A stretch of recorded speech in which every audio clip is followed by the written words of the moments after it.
You having a stressful day and need a few laughs? Well, you come to the right place. Myself, Lyric, and Jimmy Jam are fathers formerly in the music industry who have a lot to say. So sit back, sip your cup of coffee, and welcome to the shenanigans.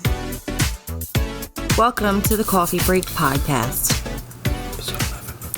Ladies and gentlemen, welcome to another great episode of the Coffee Break Podcast. This is episode 11 with your great favorite host, Lyric and Jimmy Jam. How you doing, brother? I'm doing very well, my brother. How are you doing? Salud. Woo. Nothing like some good coffee, man. Oh, I know. Look forward to that. So, let's start off this podcast with some Masked Singer. Oh. Season 5. I mean, it's hard to believe it's on the air 5 seasons so far, and it's. I think the costumes get more and more amazing. Now, we won't have Nick Cannon till halfway through the season, And that's due to COVID. Yes. I assume that he has you know what I'm trying to say. Whatever. He has COVID. It's beneficial. But he will be back halfway through the season. But they are doing a great job. Yeah. Niecy is. I think she's a great host. She's funny. She's funny. I wouldn't be surprised if they keep her around some way, shape, or form. Yeah. After this, but the snail. Who would ever think? I knew it. You know, I said that sounds just like that person. I said it to Christy. I said that sounds just like Kermit. And Jenny said it too. Yeah. All right, so spoiler warning. If you haven't watched the episode, fast forward about 3 minutes. Yeah. Okay? So they had a puppet in it. A puppet inside a puppet.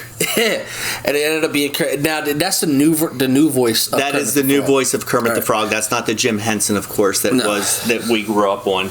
But it's the new voice, and it's very similar. It's very similar. It's very recognizable. But he was able to hit some good notes, though. He did. I was actually surprised. Like, wow.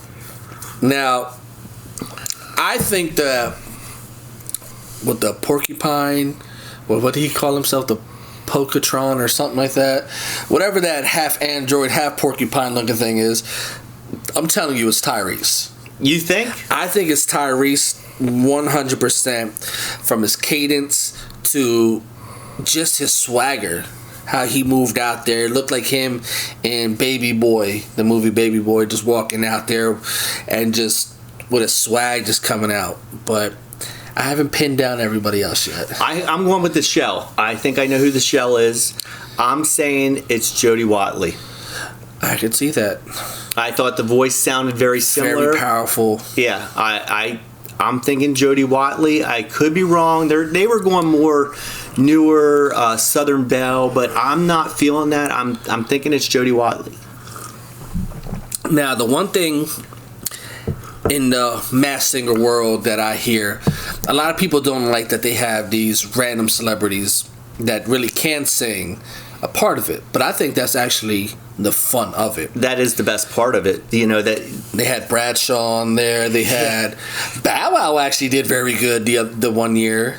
But season 1, how did nobody know that was T-Pain's ass? I still, my favorite is still the Fox. Yes. And I thought it was Jamie Foxx. And I know that everyone says every year they're thinking that Jamie Foxx is on this show. But you know, when he shows up, nobody's going to guess it's him. No, nobody's going to know a darn thing that it's him. But I thought for sure the Fox was Jamie Foxx. And it ended up just blowing my mind. And he's still hands down my favorite. So I thought it was Jamie Foxx, I'm not going to lie, to the very last episode. When he started rapping on the last episode, I'm like, nope. It's the guy from Whose Line Is It? Whose Line Is It Anyways? Yeah. I can't think of his name. Brady? Yeah. Wayne Brady. That's it. Wayne Brady. We're getting the caffeine in us, so give us a second. Yeah, we got to build up to this. So, yeah, Wayne Brady is just too awesome of a person, and I think he did that on purpose to make him feel like he was Jamie Foxx. Because him and Jamie Foxx have one thing in common besides being musically inclined. They can throw their voices. Oh, they can. And, you know, they're also both of them. And I give Wayne Brady huge props because he is, you know, he's the ultimate package when it comes to acting, singing, dancing. A true trifecta when it comes to music. And world, Jamie Foxx is the same way. So I think they both bring it very well, and I think that's why it was so close as to who was it. And then when they revealed that it was Wayne Brady, that blew my mind. I was really thinking it was going to be Jamie Foxx. Yeah, but I think they're doing a great job with it. The years it goes on, the more they do with it, the more interesting they make it. Now we have what's the chicken that they call it? Cluck the Clue detective. And not only that, but you have the car that they get. The car drives. Did you see how big Nicole's boobies were in the car? Jenny was saying something. They were sitting on the dash because they were so big. Nicole Scherzinger, she's funny, but you know who cracks me up the most? Ken Jeong. That guy, ever since, you know, he'll always be Chow to me, but what the fuck? I love that. And you know, he's a doctor. He was a doctor in real life, Dr. Ken Jeong. Yep. And he, you know, he did that show Dr. Ken for a while. Of course, everyone knows him as Chow from, you know, the Hangover series. Yeah. But I mean, he's a multi-talented person as well. I mean, he comedian, actor, funny. You know, he's just, and he knows exactly who it is. Yes, he's gotten a few right though. A few, but the way he goes about it, he's just the cruise that he takes you on to try and get to understand why he's picking that person is just. They surprised they haven't capitalized on his slogan and put it on a T-shirt. That should and be sold it. Like, I know exactly who this is. Well, me and the wife love watching that. She'll sit there and she'll be like, "Oh, this person. I'll be this person." Yeah, Christy and I do the same thing. We're like trying to guess it, and she's like, "Oh, you know," and then we'll Google the person just to look at them and trying to hear their voice and stuff like that. And yeah. So, I mean, that's beautiful because that just kind of brings me to the next topic because I watch it with my wife. You watch it with your future wife. Yes. Romance. Is it a thing of the past? Now, once you get past the initial puppy love courting stage, do you still do the random flowers, candy, love note thing? Yeah, and I'll tell you, the love doctor, ladies and gentlemen. No. Has it slowed down? Yes. I mean, I still get her flowers occasionally. The notes, she is big on that. When pre-COVID and we were going into the office all the time working, you know, I would pack a lunch and put it in the fridge, and the next day I'd go sit down at the lunchroom and open up my lunch, take it out, and there'd be a note in there from her. I don't think women understand how much that means. Because Tara did that a lot when I used to actually eat lunch. Yeah. And I would take a thing and she would write me a note, and like I would have a bad day. Yeah. And I'm just like, turns it around. Let's go take care of the rest of this shift, you know what I mean? Like, yeah, it just turns it all around for you. With that all being said, I think people need to dive in more because I think little simple things such as random flowers, and I know the type of flowers my wife likes. Yes, that's the key. She doesn't care what the flower is. It's the color. The brightness of the color she loves. Yes. And Chrissy loves her purples and her pinks. Oh, there's these flowers that I know they sell at Giant that they must put them in highlighters because they are fluorescent colors and they are the most gorgeous things in the world. And I will buy her like eight packs of them things, and she would have them all over the house. Yeah. And she loves those. And then I'll buy, like October comes around, I'll buy her flowers for the table that are autumn colors, and then I just bought her spring flowers, and I may buy her St. Patrick's. She's Irish, so she might get St. Patrick's Day green. Little green flower. Green flowers. Yeah, okay. But this is the time of year where then I start motivating the flower garden. So this is when I break out my green thumb, which is tan in Puerto Rican. I was going to say it's a little tan, but this will be our second year. I built her a big flower bed, and this will be our second year doing flowers. So that's awesome. But I think those simple things as little notes, like if I know my wife just did a good job with the kids, and hey babe, you're doing a great job. You don't know. It's that little bit. It's just that it's that little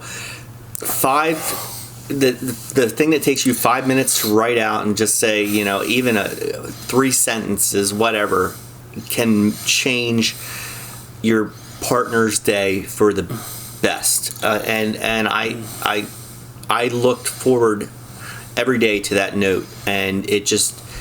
Just a simple "I love you, have a great day," thinking of you. It's as simple as even because I know my wife likes the ice cold Dunkin' Donuts that they sell at the Turkey Hill and stuff. Uh-huh.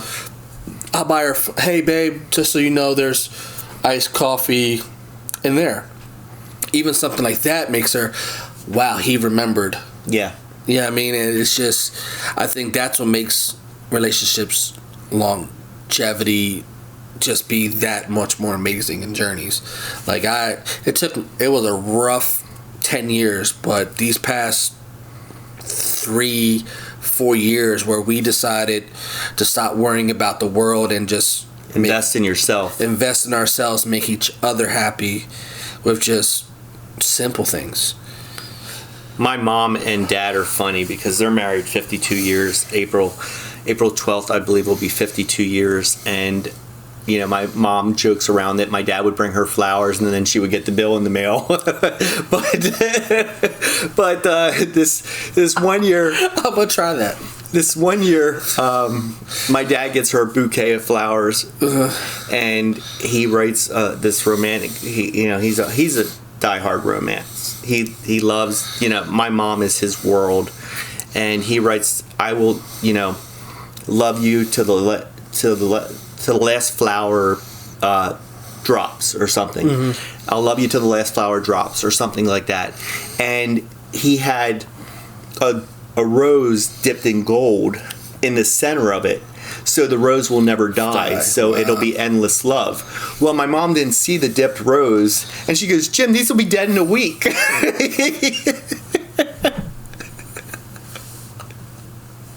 I'm trying to give you the Beauty and the Beast flower right in the middle. Right. You just ruined it. She did not see it. So I want you to ask a question to your parents. Okay. Because it's something that I'm noticing in couples that are meant to be couples that last to 30, 40, 50 years. When you initially start off, you have that puppy love. Yep. That puppy love grows into building a life kind of together. Then you get into we're engaged, we're married. You get that boost back of that puppy love kind of after you get married. Yep. And then it seems like when you get older and you get into the older ages, you kind of get that puppy love back with each other. I'm seeing that with my parents. Do you? Okay. They're both retired, so their life is, they spend their time together, and when you 52 years is a long time to be with anyone, and then to spend every day with them, they of course go out and do things by themselves or with their friends or something like that, but to keep that love going, you have to have that little bit of puppy love. Mm-hmm. You have to have that spark in your step, that little butterfly in your stomach, that little choke in the back of your throat, that you get that little lump, like you're so excited to see that person. Mm-hmm. And be a part of their life and them be your world. That's funny because every Friday I come home I usually I'll cash my check, and I'll go cash my check, and I run to Walmart, and I usually get my daughter something every Friday. That's cool. And every time I get paid, I'll buy them a gift, and I'll get Tara something small. But it's funny because I'll be in line, I'll get she loves pencils. So even if something as simple as a pencil, I can't wait till she tries this pencil out. Like, it's weird how the older you get, little things like that are like the most amazing things. And in August, we're going to be in her best friend. Well, she'll be in her best friend's wedding. I'll just be there to be eye candy with of my course. wife's arm, That's, yeah. Trophy husband. It's hard being trophy husband. We need to hashtag that as a t-shirt. Trophy husband. Yep. Nobody touch it. We got it. We're going to market that. But I seen the dress she's going to buy. And it's crazy because I'm excited to see her in this dress. Yeah. I didn't go with her to the fitting. She has to go back again to get it fitted because, my wife is a munchkin. But she is a firecracker more than anything. Yes. But I'm actually nervous to see her in this. Like, it's that little weird. lump in the back of your throat, that giddy, that little and childlike. It's weird because it's still to this day, 10 years, it still catches me. And there's time I love watching her cook. That's my favorite. I'll sit there and I'll just watch her cook because that's when she loves to cook. She's in her zen. That's when she's in her Soul World zen. Yeah, the Soul World cartoon. Yeah, she's in her zone and she's flipping things around. I'm just like, it's amazing, isn't it? It's the craziest thing in the world that I've now grown to like admire and enjoy these little moments that she doesn't even know I'm enjoying. Yeah, it's crazy. I do it with my daughters all the time. Yeah, I've just Christy can walk into a room and she'll light up the whole room, and it's such a joy to be a part of, and the love that she projects to everybody. I mean, she's just a genuinely loving, caring person. I've noticed just meeting her a few times, her and Tara are very similar. As soon as she meets you, and she likes you, she's gonna make you you feel like your family. Yep. I've met your wife a few times, and I walked in, hey, like I come here every day. Yeah. And by the way, this is the hardest place in the world to find. But anyways, with that being said, it feels weird going from this topic to this topic, but maybe A-Rod should have took some of our advice. Yeah, the news. That's my news story for the week. That's a great segue, by the way. I'm giving myself credit for that. That was very good. That was one for me. Yeah, right there. And he fades back, swoosh! Oh, nothing but net.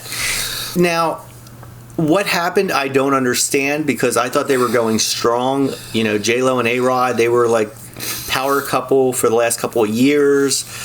He was, supporting her, and she was supporting him. They were like lovey-dovey, and now all of a sudden they're on the outs and they're done. Well, the latest rumor that I heard was that they had decided to not cancel but hold off the wedding, and that they are going to go try to work on their relationship.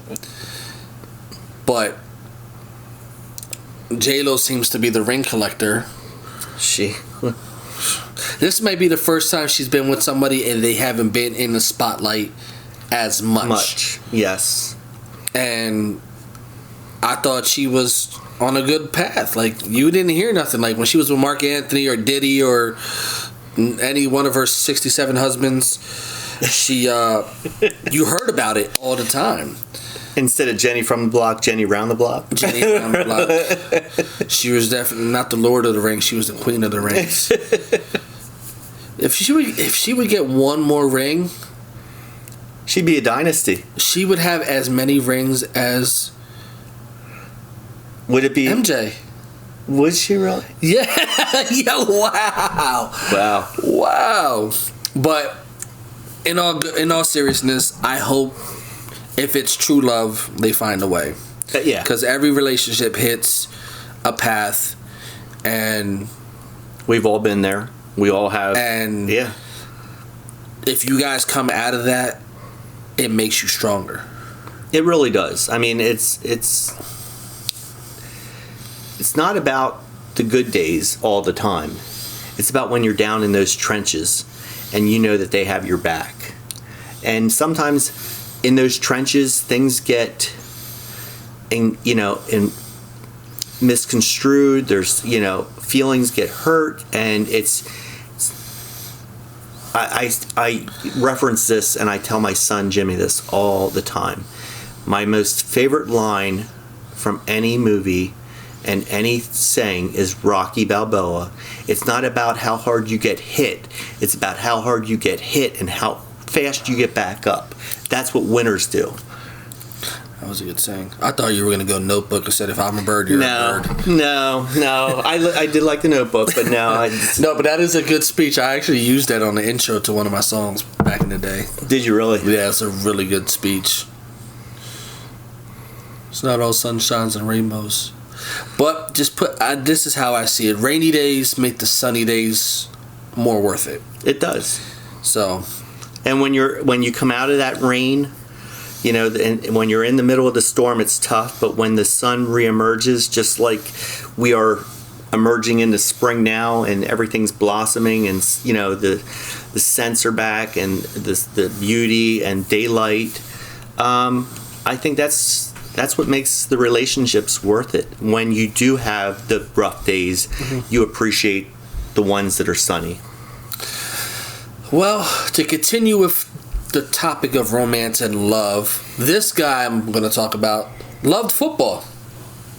Segue. You're like I'm on fire today. Yeah. You're just like must be this coffee. I don't know. Maxwell House. Well, the incomparable Drew Brees. Oh wow! After 20 years, has retired. Yes, he has. Now, most people remember him as the quarterback for the Saints. Nobody ever remembers him as when he was drafted by the Chargers. He was drafted by the Chargers. He was the first pick in the second round. He was pick number 32. And I bet you they regret trading him away. Oh. And I really wanted to see him go out a winner. Yeah. I did. He was too many little injuries, I think, bugged him towards the end. Yeah. He was with the Saints from 2006 to 2020. He was the comeback player of the year in 2004. 2006, he was the Walter Payton Man of the Year, which is a great award. They give that to people who do a lot of community service, a lot of outreach programs, and he does a lot. A lot of give back. And of course, he was the 2010 Super Bowl champ and MVP. Definitely a great, he has a great resume, no doubt about it. He's going to go down as one of the greats, I think. He's going to be remembered for a long time. It's sad to see him go. It's always sad to see someone with that caliber of talent step away from something they love so much. Mm-hmm. But to go out, like I said, you always want to go out a winner. You can't, but he went out holding his head high. And that's what it's about at the end. What I loved about him is he was a leader. Even though he was the team that, towards the end of towards the most recent years in the Eagles, there's been a rivalry between the Eagles and the Saints. Yeah. And even then, I couldn't hate the guy. He was such a great guy. He's just a good guy. All-around good guy. Yeah. All-around good guy. He was. I don't remember any controversy with him. I don't remember any of that. He's always held his family first. Did you see the announcement how he initiated that he was retiring? No, I didn't. He had a couch and all his kids wore every jersey, his Chargers jersey and his Saints jersey, and he said after 20 years, and they each said something, he gets to stay home with us. It was a beautiful way to announce that he was retiring with his kids.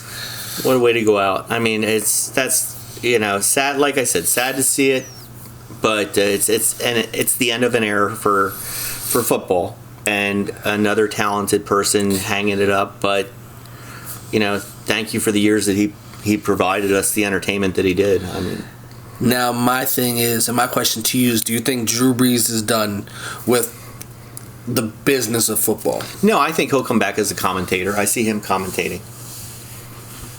I do. I think he would be a good commentator. I think, and I hate to say it, but Tony Romo is a great commentator. He is amazing. I think him and Romo would be great together, commentary. As a player, everyone made fun of Romo. Because he was built out of glass. Yeah. But as a commentator, he is on fire. He is amazing. He is... he makes good calls. I'm surprised nobody has picked him up as an offensive coordinator. Yeah, I don't think he's going to give up the gig he has. He got a little good. That's one of these Hall of Fame type would be great as a offensive coordinator because they already know how to speak the language. They know how to deal with a quarterback because they're a quarterback. Yeah, and I think that's what made Carson Wentz so great because he had Frank Wright and Doug Peterson who were quarterbacks. Yeah. And I think would be great. Like, do you think when Ben decides to hang up his knee brace, do you think he'll be a coach? No. Or do you think he's going to step away? I think he'll step away. I think he'll fade out. He might make some appearances here and there as commentating. I don't see him coaching. He may stay on the Steelers he could stay on as a quarterback counselor, as the coach for the quarterbacks.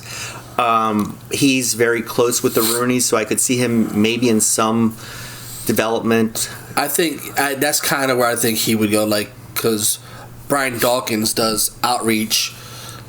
When they go draft, he'll go look at people. He's a player morale guy. Mm-hmm. He'll go in there and he'll do speeches and get the team wound up. So I think I could see Ben doing something like that. Yeah, I don't see him commentating or anything like that. But I could see him being some, in the back light, not the front spotlight, just kind of hanging back. I can see him being. He has kids, right? Yeah.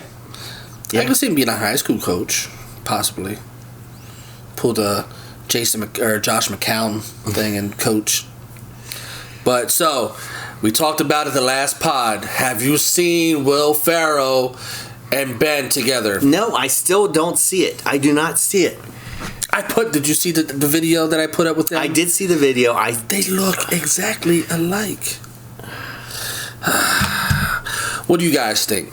Let us know. Ben, Will Ferrell, could they be long-lost brothers? Yeah, I don't know. It's like Danny DeVito and Arnold Schwarzenegger to me. I don't know. I just don't see it.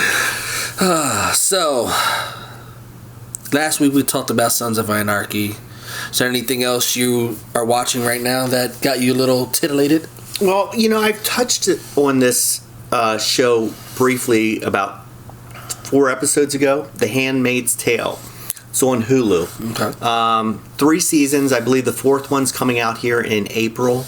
It's dark. It's not dark. It's just the way they spin it. You think you're going back in time, but it's not. It's actually the future, and it's more... They take present day and they revert it back to this almost...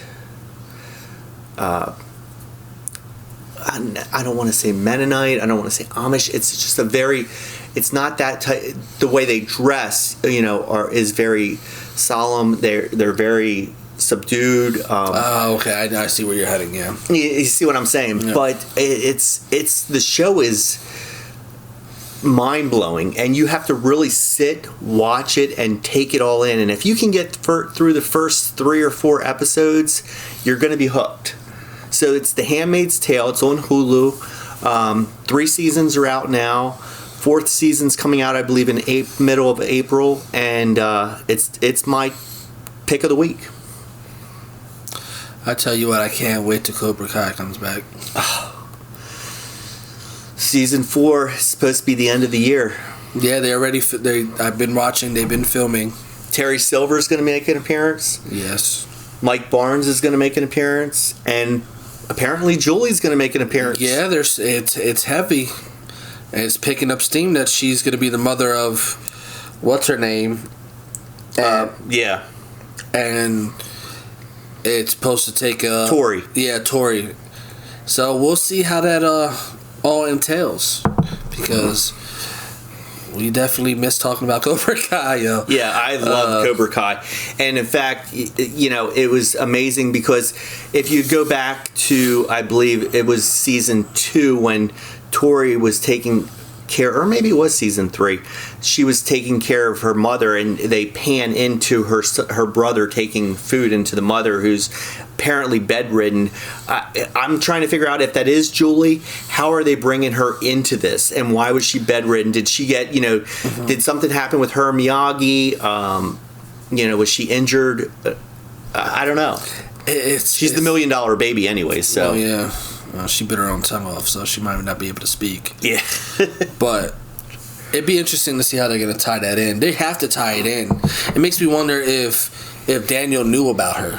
I think they did. I think if I remember correctly in the movie, they did reference a little bit of Daniel, but not much. Yeah. It'd be interesting to see how that all plays out. Yeah, I'm excited. Sirius Radio, and today was when I was listening to the 80s channel while I was driving, and it was the best of 1984, and the year I was born, the year you were born, and the year that the Karate Kid was, the movie to see. So they were talking about that, and they were playing clips of the movie itself. So the best thing started in 1984. I'll go with 72 because I think that was the beginning of the great development of my life. The MC Search of podcasting. Yeah. Give them the gas face, Anyways, you ready for Black Widow? I'm very excited about it. I just don't know how it's going to get to where it needs to be. I'm trying. It's much like doing Guardians of the Galaxy 3. Mm-hmm. I'm trying to figure out how they're going to maneuver after Endgame. Well, this takes place after Civil War and before Infinity War. Okay. So it fits in that slot of the timeline. But I think we'll see her sister pick up the mantle of Black Widow by the end of the movie. And that's how we will continue to Black Widow in the MCU. Okay. Because in the comic book, her sister picks it up. But I'm excited because I want to see Taskmaster. He's one of my favorite villains because he's such a badass. AIM is involved, which I'm hoping that brings us to Red Hawk, because AIM helps Thunderbolt Ross become the Red Hawk. I can't wait. It looks like it's going to be the Captain America Winter Soldier type movie. Now this is May 7th this comes out, correct? Yes. May 7th. And yes. We're going to see this, correct? We are definitely going to go see this. And we will be starting a new series on the podcast. Right then and there. We will be doing reviews on the movies we see. Yeah. We will also be popping up here and there at different coffee shops and trying out coffee. So if you have any recommendations, drop it anywhere on our social media. Yell at one of us. Let us know. If you own a coffee shop and you don't mind us coming in and having a little conversation and sitting down with you and enjoying your coffee, we'd love to be a part of it. So we will be starting. It'll be a bonus episode that we will release when anything major releases. Even movies that are straight to Disney Plus, or we will watch it and then we will give our initial review on it. Spoiler-free review at that. Yes. But with that being said, it looks like May 7th will be our first official immediate review on a movie. Yes. And of course, the first female of the Avengers is a great way to start this off. I'm excited for it. I want to see where they go with it. Marvel has me always guessing. So, I like the way Captain America's Winter Soldier was a superhero movie, but you didn't really see a lot of superhero stuff being done. No, it was setting the pace. Yes, and I think that's what we're gonna get out of this movie, because besides she doesn't have superpowers. No. Steve Rogers just was a lot stronger and a lot faster. Taskmaster, I think I know how he got his powers. Not his powers, but his ability to mimic fighting powers. How's that? Do you remember one small scene in Civil War where Iron Man is fighting Bucky and Cap? In the it's little weird, like the and he tells Friday to analyze the fight pattern. Yes, I do remember that. I think, and if you see the trailers of Black Widow, you see that he has some type of tech in his glasses. I think he uses and stole that tech, because at the end you see he rips off the mask and he throws it. Yes. So I think that wasn't a throwaway scene. That was initiating how Taskmaster got his. It's going to be good. This is why I rewatch things a lot, to drive myself nuts so I get proven wrong. You don't get proven wrong that much. I thought Mephisto was going to be in WandaVision. I did too. But I thought I was going to see Doctor Strange at the end of WandaVision. I really did. And apparently there is an Easter egg with his appearance in... I still haven't caught it. No, I'm going to go back and rewatch it. But yeah, they say that you see a glimpse of him quick. Yeah. And that he knows of the stuff. But it's not there yet. Yeah. So I'm like...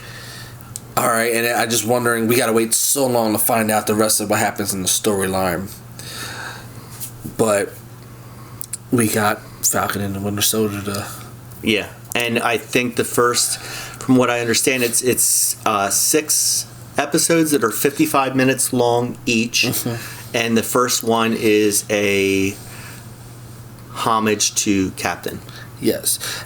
Now, I know they had to film the first 4 episodes because they trashed the 4 first episodes, because it had to do with a virus outbreak, and it was similar to COVID, and they didn't want to ruffle any feathers, so they got rid of that episode. But they say Baron Zemo is the villain. I think he's just one of the villains. One of the villains. I think the guy who the government Captain America, I think he's the other villain. Yeah, I'm excited for it. It comes out Friday, so if you don't have Disney Plus, get it. We convinced him to get it. He got it. He loves it. Yeah, I do. I still have to get back onto The Mandalorian, though. I keep failing because too much Marvel. Yeah, there's so much Marvel right now. I can't get back to The Mandalorian to finish where I left off. Yeah. I'm going to have to come over and we're just going to have to watch The Mandalorian together one day. I have to see Mandalorian party. I have to see what this is all going on about, so.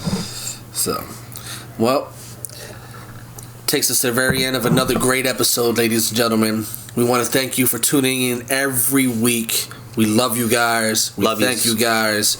And if you have any comments, any suggestions, Coffee Break Podcast 717 at gmail.com is always a great place to send us, or any one of our social medias. How do you feel? I feel great. This was a very, very fun episode to do. I like the conversation that we had. I like the way we started out. I like the way we took it to where we went. It's our second time being in the same room. Yeah, and this is a lot better than the Zoom, I have to admit. Yeah. Well, tell your wife thank you for letting us play. Love you guys. Love you. Have a good night. I want to thank everybody for listening to another episode of the Coffee Break Podcast. Make sure you subscribe to us on your favorite podcast streaming service.